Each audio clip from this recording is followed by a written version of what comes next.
Timing is everything when it comes to hedge cutting. The best time, late winter to early spring, typically between February and March. Why?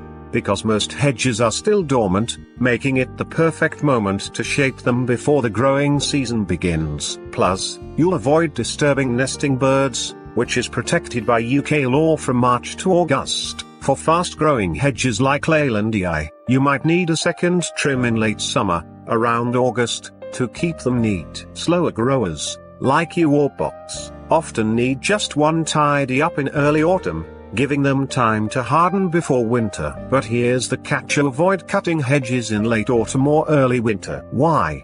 Because new growth triggered by a late cut can be damaged by frost, weakening the hedge. Also, always check for wildlife before trimming. The Wildlife and Countryside Act makes it illegal to disturb active nests, so if you spot birds nesting, delay your trim. So, remember, late winter or early spring for the main cut, late summer for a quick tidy, and always keep wildlife in mind. With the right timing, your hedge will stay healthy, dense, and looking sharp all year round. Like this tip, hit subscribe for more bite-sized gardening advice and stay growing.